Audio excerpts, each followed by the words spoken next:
सुप्रभात, जय हिंद, जय भारत, वंदे मातरम।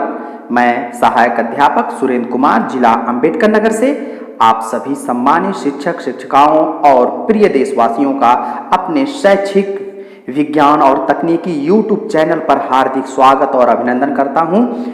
आज से आप एक विशेष वीडियो को देखेंगे जिसमें आप EHRMS ऑनलाइन अटेंडेंस मॉड्यूल मानव संपदा पोर्टल में बेसिक शिक्षकों कर्मचारियों की 9C के माध्यम से लगेगी ऑनलाइन उपस्थिति मॉड्यूल देखें। EHRMS ऑनलाइन अटेंडेंस मॉड्यूल अब हेडमास्टर को स्कूल के स्टाफ का उपस्थिति और अनुपस्थिति का पेरोल स्वयं भरेंगे। मानव संपदा पोर्टल पे आप देख रहे हैं उपस्थिति दर्ज करने की कार्य प्रणाली विद्यालयों के लिए दिया गया है कि यह डॉक्यूमेंट आपको प्रोफार्मा 9 उपस्थिति दर्ज करने की कार्य प्रणाली के बारे में विस्तृत जानकारी देता है। कृपया इस डॉक्यूमेंट को ध्यान से पढ़ें एवं किसी सुझाव को दर्ज करने के लिए अपने BRC से संपर्क करें।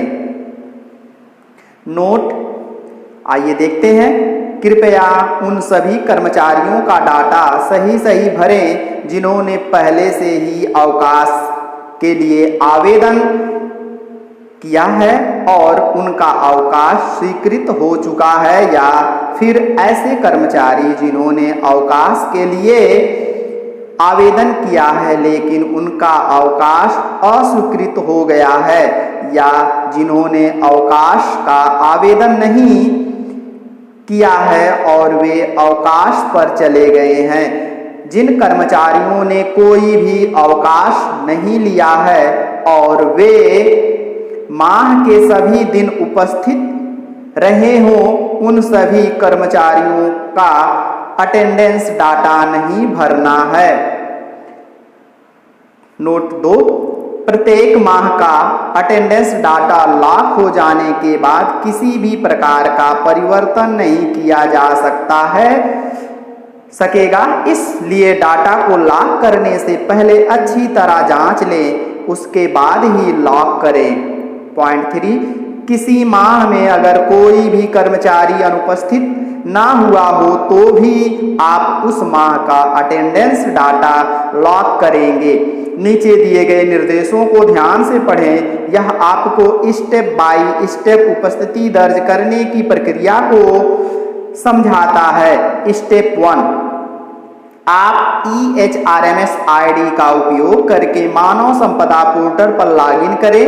मानव संपदा पोर्टल पर लॉगिन करने के पश्चात आपकी स्क्रीन पर आपके नाम के नीचे हरे रंग की पट्टी, जिसको हम सब नेविगेशन बार के रूप में जानते हैं, उसके ऊपर उपलब्ध पैरोल टैब का चुनाव करें, क्लिक करें।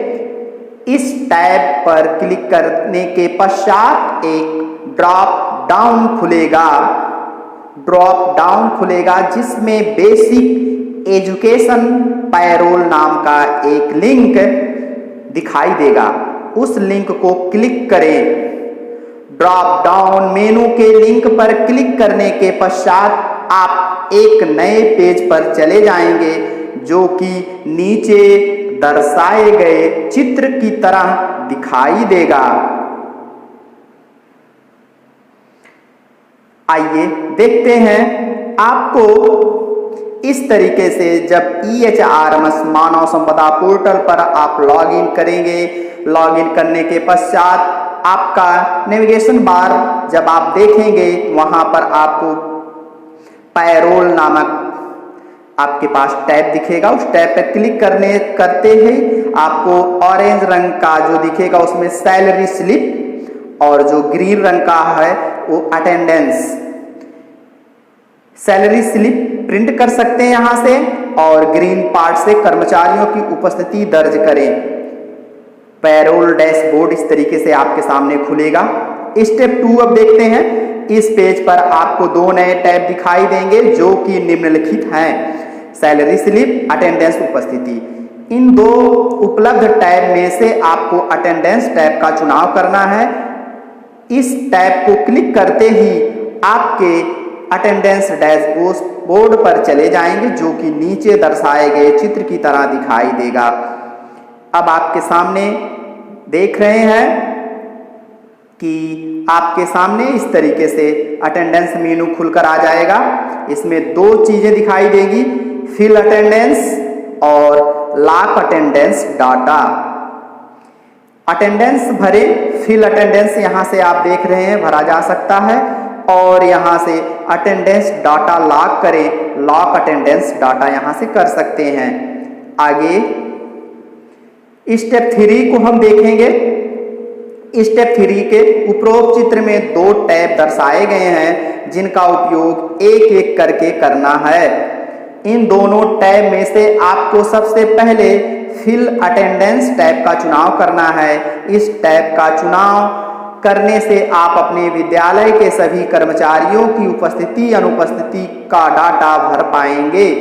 इस टैब पर क्लिक करने के पश्चात आपके स्क्रीन पर आपके स्कूल के अंतर्गत आने वाले सभी कर्मचारियों की सूची दिखाई देने लगेगी, जैसा कि नीचे दर्शाए गए चित्र में स्पष्ट प्रदर्शित है। इस सूची में कर्मचारियों का EHRMS ID, कर्मचारी का नाम, कर्मचारी के पिता का नाम, कर्मचारी का पद नाम और एक अन्य कॉलम जिसमें ऐड/एडिट अटेंडेंस नाम से एक लिंक दिखाई देगा।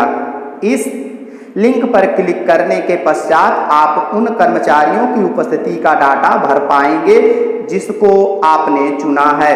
तो देखिए आपके सामने इस तरीके से कर्मचारियों की सूची दिखाई देगी। आपके विद्यालय में जितने कर्मचारी हैं उनका कोड, उनका नाम, उनका स्कूल का नाम, पद नाम और एक्शन में ऐड एडिट अटेंडेंस का लिंक दिखाई देगा। इसी ऐड एडिट अटेंडेंस से ही आगे हमें अटेंडेंस फिलअप करना होगा।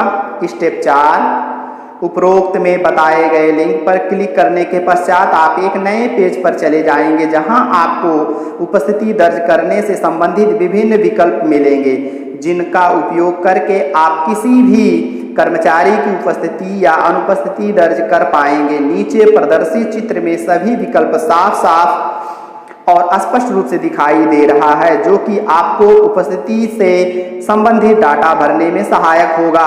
इस फॉर्म में कुछ क्षेत्र पहले से ही भरे दिखाई देंगे, जैसे उपस्थिति कब से, उपस्थिति कब तक, कर्मचारी का नाम, कर्मचारी का पद नाम इत्यादि। Attendance form, attendance to, attendance from, employ name and destination. अन्य सभी क्षेत्र आपके स्कूल द्वारा भरे जाएंगे, जैसे अनुपस्थिति कब से, अनुपस्थिति कब तक, अनुपस्थिति का कारण, अनुपस्थिति की वर्तमान स्थिति, remark, leave from, leave to, reason for leave, leave status, remark. सभी फील्ड क्षेत्रों को भरने के पश्चात आप इस डाटा को सबमिट बटन पर क्लिक करके सेव कर देंगे। डाटा सेव करते ही आपकी स्क्रीन पर एक पॉपअप संदेश दिखाई देगा, जिसपे सक्सेसफुली सबमिटेड सेव्ड का संदेश दिखाई देगा। नीचे दो चित्र दर्शाए गए हैं, जिसमें एक चित्र अपूर्ण है और दूसरा पूर्ण रूप से भरा हुआ है। तो देखिए इस तरीके से अटेंडेंस का जब डाटा आप करेंगे तो देखिए अटेंडेंस फ्रॉम डेट आएगा और अटेंडेंस टू, इसके बाद एम्प्लॉय नेम, डेस्टिनेशन उसका आ जाएगा, लीव किस डेट में है, कब से कहां तक, पूरा डिटेल यहाँ पे शो हो जाएगा, और number of leave days, reason of leave, leave status, remark. आगे आप देखेंगे भरे हुए को मैं दिखा रहा हूं।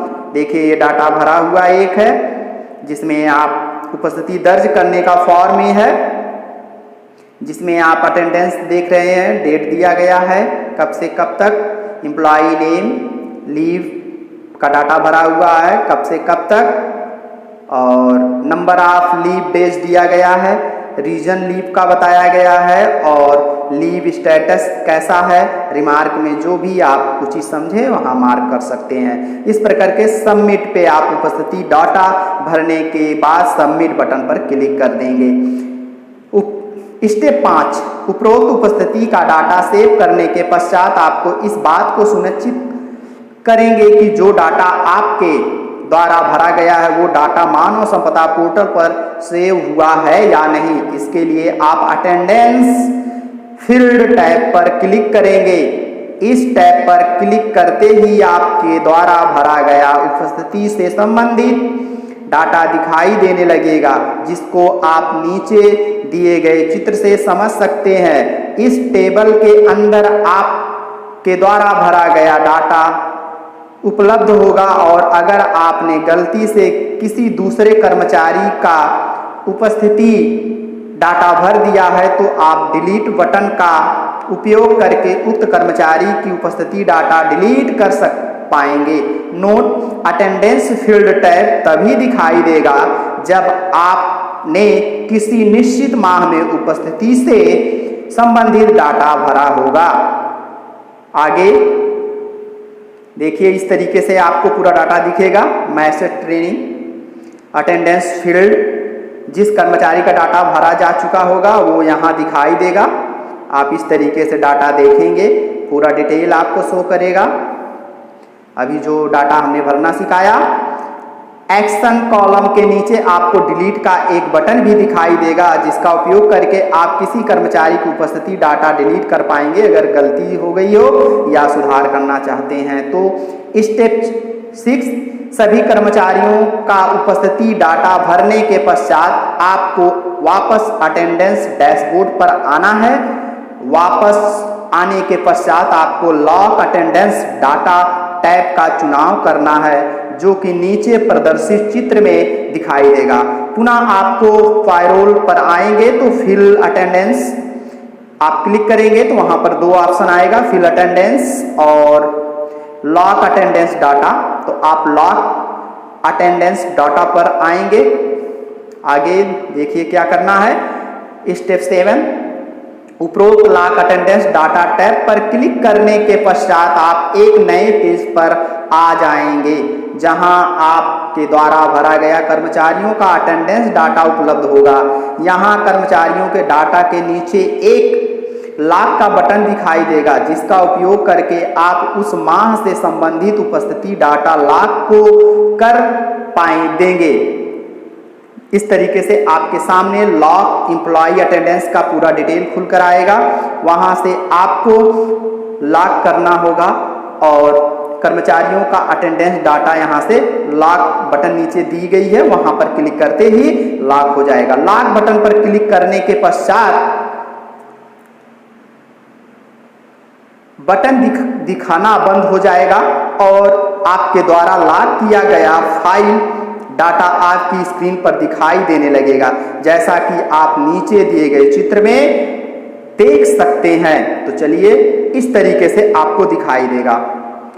स्टेप 8, डाटा लॉक करने के पश्चात आप उसी पेज पर वापस आ जाएंगे जहां से आपने उपस्थिति से संबंधित डाटा लॉक किया था, जहां आप अपनी स्क्रीन पर उपस्थिति से संबंधित फाइनल डाटा देख पाएंगे और साथ ही साथ आपकी स्क्रीन पर एक प्रिंट का बटन भी दिखाई देने लगेगा, जिसका उपयोग करके आप उस माह का उपस्थिति डाटा प्रिंट कर देंगे और अपने हस्ताक्षर करके उसको आगे अपने BRC BEO को प्रेषित कर देंगे।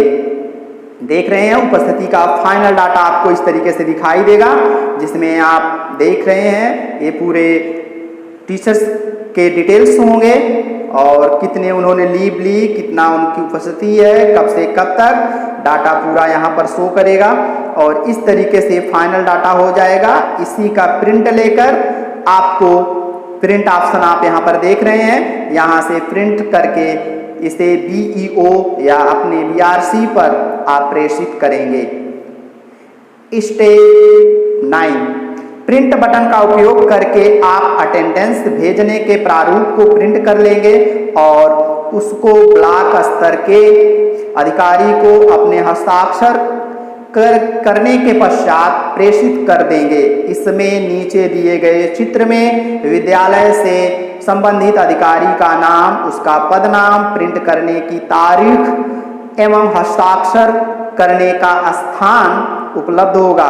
केवल हस्ताक्षर के सामने का स्थान खाली होगा, अन्य के सामने का स्थान पहले से ही भरा हुआ दिखाई देगा।